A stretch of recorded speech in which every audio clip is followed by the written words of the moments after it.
बिस्मिल्लाहिर्रहमानिर्रहीम। अस्सलामु अलैकुम दोस्तों, एक मर्तबा अल्लाह ताला ने हज़रत मूसा अलैहिस्सलाम पर वही फरमाई कि अब की बार जो मुझसे मुनाजात करने के लिए आओ तो अपने में से किसी कमतर को मेरे पास ले आना। हज़रत मूसा अलैहिस्सलाम ने इधर उधर देखा, लेकिन उनमें ये जुर्रत पैदा ना हुई कि मैं किससे कहूँ कि तुम मुझसे कमतर हो और मैं तुझसे बेहतर हूँ। फिर हज़रत मूसा अलैहिस्सलाम ने हैवानात पर निगाह डाली और चाहा कि उसमें से एक बीमार कुत्ते को अपने साथ ले जाऊं। उसकी गर्दन में रस्सी डाली और कुछ देर के बाद पेशेमान हुए और उस कुत्ते को भी रिहा कर दिया। बारगाह खुदाबंदी में अकेले आए और आवाज़ कुदरत आई, मैंने तुम्हें हुक्म दिया था कि आप अपने साथ किसी कमतर को मेरे पास लाना, तो क्यों नहीं लेकर आए? तो हज़रत मूसा अलैहिस्सलाम ने अर्ज़ की, ए परवरदिगार, मैंने किसी को अपने से कमतर नहीं पाया।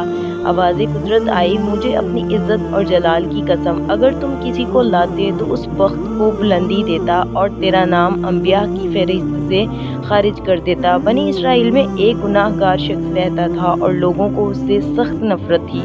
उन्होंने इसे अपने शहर से निकाल दिया। एक दिन उस शख्स ने रास्ते पर देखा कि बनी इसराइल का एक आदमी गुजर रहा है जिसके सर पर एक कबूतर ने अपने परों से साया किया हुआ था। इस शख्स ने अपने आप से कहा कि मैं तो गुनाहगार हूँ और वो इबादत गुजार है। अगर कुछ लम्हे मैं इस आबिद के साथ बैठ जाऊँ तो मुमकिन है अल्लाह ताला इसकी बरकत की वजह से मुझ पर भी रहम कर दे।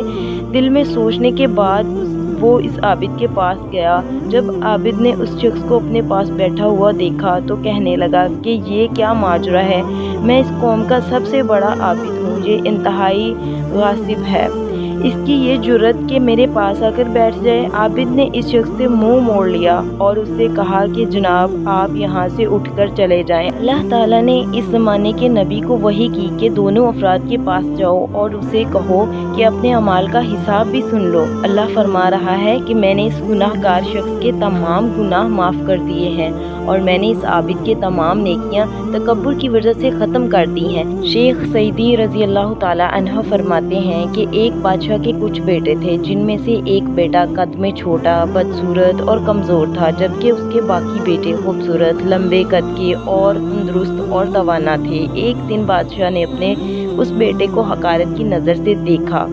बेटा दाना था और वो समझ गया कि उसका बाप उसको हकारत अमेज़ निगाहों से देख रहा है। उसने अपने बाप की तरफ मुँह करके कहा, पस्त का दाना दराज कद नादान से बेहतर होता है। ये ज़रूरी नहीं कि जिसका कद लंबा हो उसकी कद्र मंज़िलत भी ज़्यादा हो। आप खुद देख सकते हैं कि बकरी पाकीज़ा है और जबकि हाथी मुर्दार होता है। बादशाह को अपने इस बेटे की हिकमत अमेज़ बातें बहुत पसंद आईं और वो मुस्कुराने लगा और वहाँ पर जितने भी एमाए दीन मुमलकत बैठे हुए थे वो भी बहुत खुश हुए और मुस्कुराने लगे। लेकिन इसके दूसरे भाइयों को ये बात पसंद ना आई। इत्तफाक से उन्हीं दिनों एक बादशाह ने इस बादशाह पर हमला कर दिया। बादशाह के लश्कर की जानिब से जिसके सबसे पहले मुखालिफ पर हमला किया वो यही पस्त कद और बदसूरत लड़का था। इसने अपनी शुजाअत का इजहार किया और मुखालिफ लश्कर के कई सालार मार गिराए और फिर वापस अपने बाप के पास आया और बड़े एहतराम से कहा,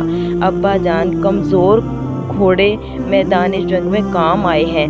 फिर वो दोबारा मैदान जंग में गया और उसी असना में उसके बाप के चंद फौजी भागने लगे तो उसने खड़े होकर नारा बुलंद किया, मर्दों की तरह जंग करो, अगर नहीं कर सकते तो मर्दों के लिबास उतारकर औरतों के लिबास पहन लो। जब बाकी फौजियों ने ये नारा सुना तो उससे उनको कुव्वत मिली और दुश्मनों पर गालिब आ गए। इस फतह के बाद बादशाह ने बेटे के चेहरे को चूमा और उसके बाद उसे अपना वली अहद मुकर्रर कर दिया। इसके भाई इससे हसद करने लगे और एक दिन उसके भाइयों ने उसके खाने में जहर मिला दिया ताकि वो खाना खाकर मर जाए।